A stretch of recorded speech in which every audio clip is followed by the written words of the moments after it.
Hello बच्चों, आज मैं आपको क्लास 8 जिसका सब्जेक्ट है मैथमेटिक्स इसकी वर्कशीट नंबर 34 समझाऊंगी, जिसकी डेट है मेरे पास 9 फरवरी 2021।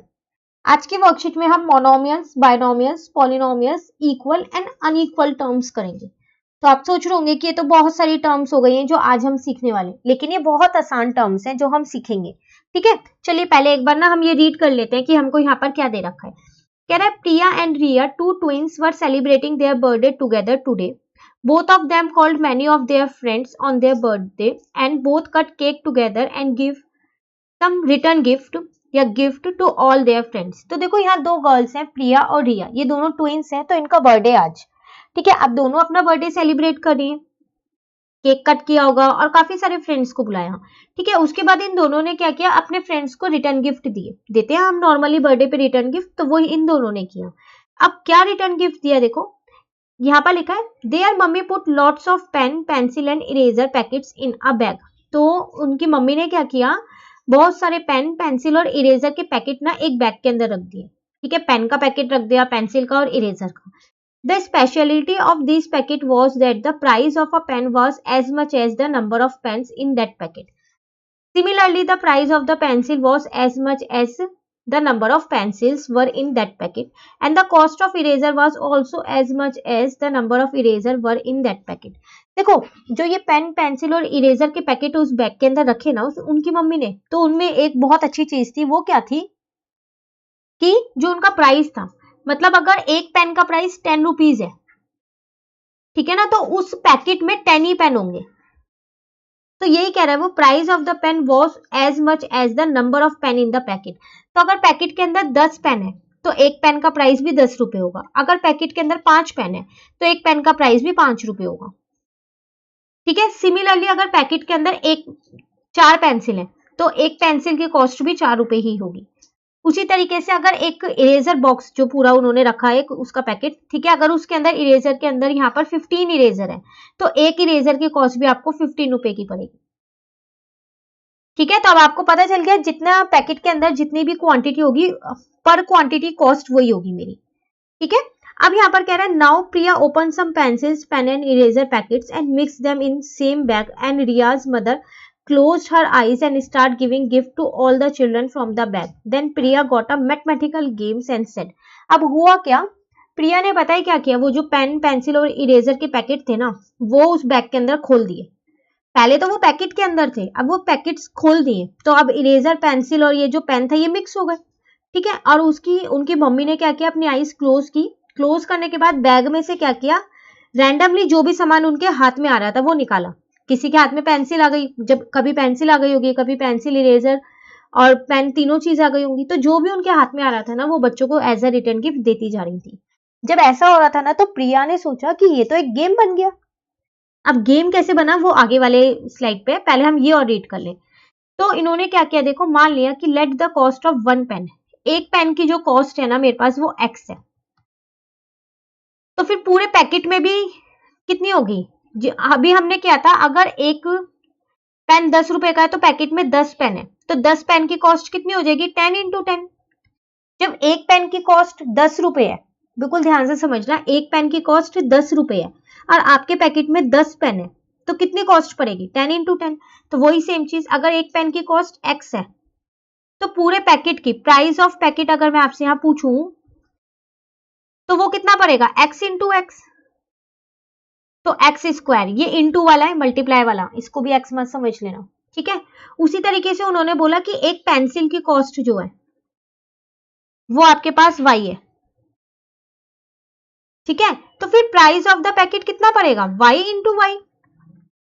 क्यों, क्योंकि जितनी पेंसिल पैकेट के अंदर है उतनी ही एक पेंसिल की कॉस्ट थी, तो वो हो जाएगी y स्क्वायर। उसी तरीके से इन्होंने इरेजर की z ली, तो price of the eraser packet कितनी हो जाएगी, z स्क्वायर। ठीक है ना, तो ये तीन आपके पास यहाँ पर क्या आ गई, कॉस्ट आ गई।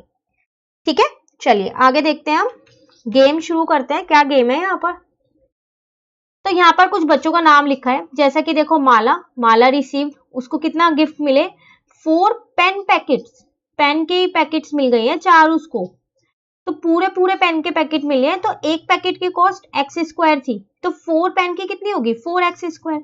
2 पेंसिल मिली है, पैकेट नहीं मिला, पेंसिल मिली है। एक पेंसिल की कॉस्ट y थी तो 2 की 2y, और 3 इरेजर के पैकेट मिले हैं, पैकेट, क्योंकि जब उसकी मम्मी ने पेंसिल पेन और इरेजर के पैकेट डाले थे तो उसमें से प्रिया ने किया था ना, हाँ, प्रिया ने कुछ पैकेट्स खोल दिए थे, तो कुछ तो अभी अनपैक ही थे ना, वो ही पूरे पैकेट ही उसकी मम्मी के हाथ में आ गए जब उन्होंने आईज क्लोज करके गिफ्ट्स निकाले तो, ठीक है। तो इरेजर का पैकेट कितने का था हमारे पास, 3 इरेजर पैकेट्स, तो यहाँ पर जेड स्क्वायर आएगा, रह गया होगा ये, ठीक है ना। तो टाइप ऑफ पॉलिनोमियल वो हो जाएगा, ये अभी हम बाद में फिल करेंगे इसको रीड करके, ठीक है।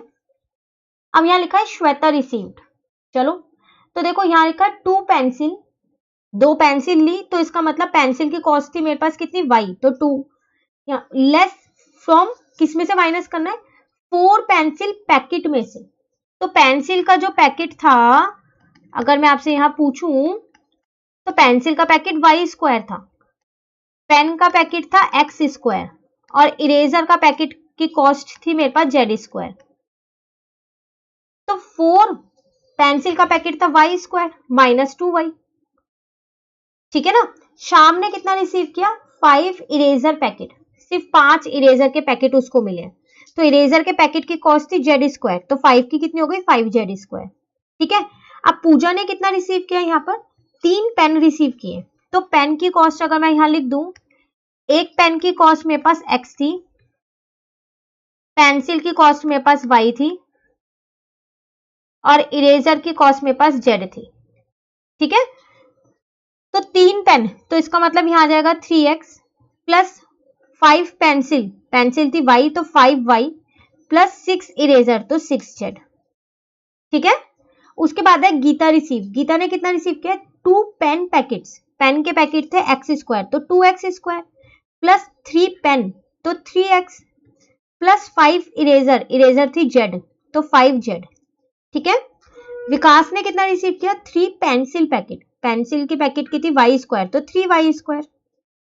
दीपक ने कितना रिसीव किया, 9 पेंसिल, पेंसिल कितनी थी भाई, y थी तो 9y, और इरेजर का पैकेट कितने का था, z स्क्वायर का था तो 3z स्क्वायर। बस आपको ये ध्यान रखना है जहां पैकेट वाली बात हो रही है ना वहां स्क्वायर वाले लिखने हैं, क्योंकि पैकेट की कॉस्ट स्क्वायर में ही है, ठीक है। चलिए अब मैंने ये फिल नहीं करवाया, ना ही ये टाइप ऑफ पॉलिनोमियल्स बताए, चलो अब जल्दी से जान लेते हैं ये क्या है, फिर इसे भी फिल कर लेते हैं। कह रहा है in this way you can say that any variable combine its multiple to form term, तो वो कह रहा है हम ये कह सकते हैं कि किसी भी वेरिएबल को हम कंबाइन करें उसके मल्टीपल से तो वो एक टर्म बन जाती है। टर्म हमने की थी ना लास्ट में, जो 33 वर्कशीट थी, मैंने आपको एक क्वेश्चन भी दिया था कि टर्म्स दे रही हूं मैं, आप एक्सप्रेशन बनाना, वही वाली टर्म्स की बात कर रहे हैं। अब देखो monomial, binomial, polynomial, like term, unlike term, यही हमारी वर्कशीट का आज का टॉपिक था। क्या होता है ये, मोनोमियल मतलब होता है जिसमें सिर्फ एक टर्म होती है, जैसे मैं अगर आपको यहाँ बोलूं शाम वाला, देखो इसमें सिर्फ एक ही टर्म है ये वाली। अब इसको थोड़ा चेंज कर देते हैं ताकि आपको पता चले कि मैं किसकी बात कर रही हूँ।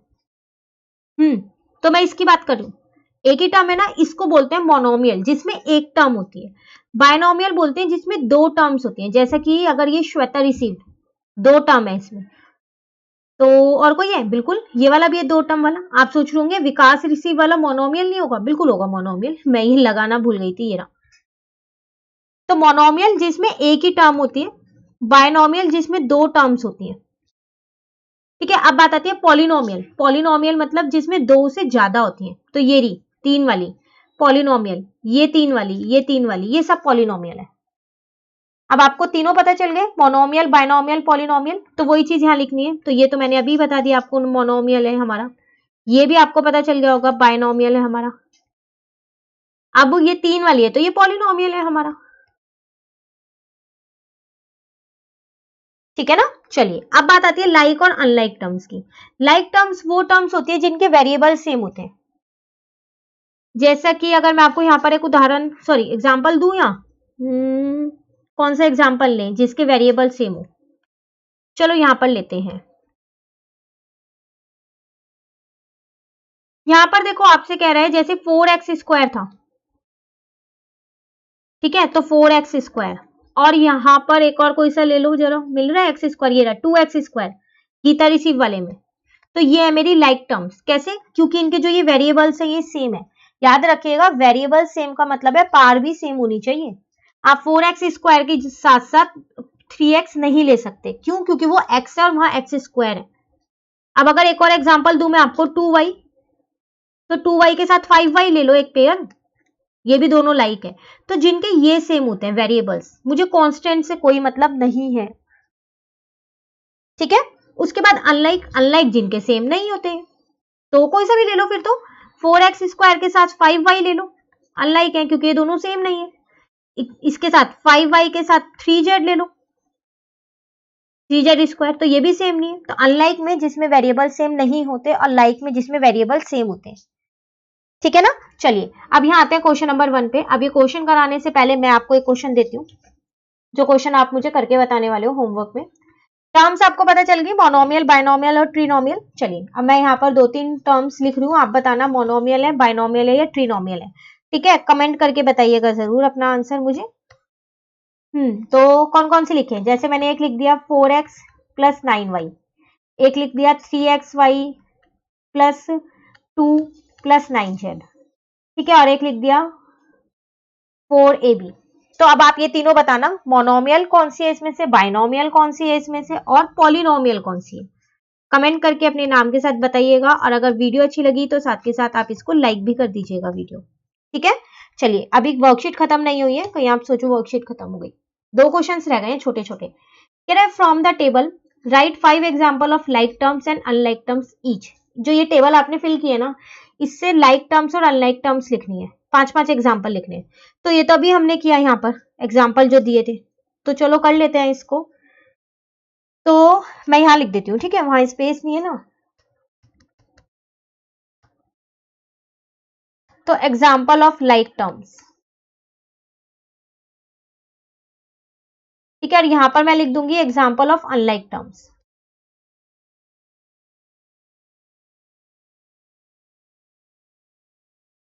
ठीक है। तो टेबल से ही देखना पड़ेगा। तो एक तो 4x स्क्वायर और 2x स्क्वायर वाला ही ले लेती हूँ एक एग्जाम्पल, तो दोनों लाइक टर्म्स हो जाएंगी, ठीक है। और उसके बाद कौन सा ले, एक ये ले लेते हैं 2y वाला और 5y वाला, 2 एग्जाम्पल तो यही हो गए। 4x स्क्वायर था और कौन सा था 2x स्क्वायर, दूसरा मैंने लिया था 5y और 2y वाला, और कौन सा ले भाई, z वाला ले लेते हैं, 6z और 5z, एक ही वाला ले लेते हैं, ठीक है। और कोई मिल रहा है जेड स्क्वायर वाला, कोई सा है, ये रहा, जिसमें मैंने आपको कहा था यहाँ करेक्शन आप कर लेना, 3z स्क्वायर और 3z स्क्वायर दोनों ही मिल गए ये तो, ठीक है ना, एक रह गया है बस। एक और कौन सा ले, 5z भी ले सकते थे वैसे, आप कोई बात नहीं, मैंने यहाँ पर 3 वाला ले लिया। 9y, अच्छा मैंने y वाला ले लिया, एक सेकेंड, 5y और 2y लिया है। तो फिर मैं इसी के साथ ही क्यों ना लिख दूं उसको 9y भी। लाइक टर्म्स जरूरी नहीं है 2 ही पेयर बने, 2-3 भी लिख सकते हैं हम। एक और कोई सा लेना पड़ेगा ना, x वाला, एक मैं 3x ले लूं, ये वाला ले लेती हूँ एक 3x, और एक ये 3x ले लेती हूँ। ले लिया हमने, ये नहीं लिया तो चलो फिर ये ले लेते हैं। ऐसा जरूरी नहीं है लाइक टर्म्स में 2 ही टर्म्स लाइक हो सकती है, नहीं 2, 3, 4 कितनी भी हो सकती है, मैंने यहाँ 2-2 के दिए, ठीक है। अनलाइक टर्म्स तो कोई सी भी ले सकते हैं।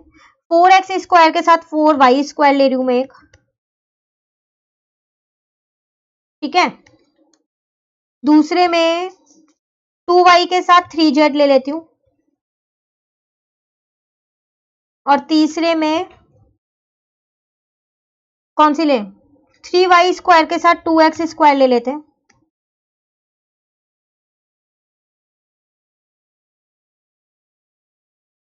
उसके बाद और कौन सा ले, 9y के साथ 5z ले लेते हैं, एक रह गया, कोई सा भी ले लो। 3x के साथ ऐसा करते हैं 2x स्क्वायर ले लेते हैं, लो हो गया आपका ये, ठीक है। चलिए क्वेश्चन 2 पे आते हैं। कह रहा है Vikas give ₹51 as a gift to Priya and Riya each. Vikas ने क्या किया, रिया और प्रिया को 51 रुपीज दिए दोनों को, मतलब 51 प्रिया को और 51 रिया को। आर दिस ऑल्सो पॉलिनोमियल, क्या ये पॉलिनोमियल है? नहीं, क्योंकि दोनों को 51 51 दिए। पॉलिनोमियल होता क्या है? जिसमें कांस्टेंट और वेरिएबल दोनों हो। यहाँ तो कोई वेरिएबल है ही नहीं, दोनों ही कांस्टेंट है। प्रिया के पास भी 51 है और रिया के पास भी, तो are this polynomial? No. Can it also be written as a polynomial? नहीं, हम इसको पॉलिनोमियल में नहीं लिख सकते, क्योंकि प्रिया के पास 51 है, रिया के पास भी 51 है। पॉलिनोमियल में लिखूं कैसे? हाँ, इसको अगर लिखना चाहूं तो ऐसे जरूर मैं लिख सकती हूँ। तो प्रिया इस पे 51 है प्लस 0x, पर इसकी तो कोई पॉलिनोमियल ये बन ही नहीं पाएगा ना, तो हम इसमें भी नहीं लिख देते हैं, नो लिख देते हैं। If yes then how can it be written? अगर हाँ तो कैसे लिख सकते हो? जब हम लिख ही नहीं सकते तो फिर क्या बताएं? तो ये भी आपके पास नो है। ये तब लिखना है जब ऊपर वाला यस हो, तो हमारा तो सेकंड वाला नो ही है। ठीक है, तो ये थी आपके पास वर्कशीट नंबर 34। तो ये वर्कशीट कंप्लीट हो गई है। आप इसका आंसर जरूर दीजिएगा मुझे कमेंट करके, ठीक है ना। तो अगर आपको ये वीडियो अच्छी लगी तो आप इसको लाइक जरूर कीजिएगा और मेरे चैनल को सब्सक्राइब कीजिएगा। Thank you.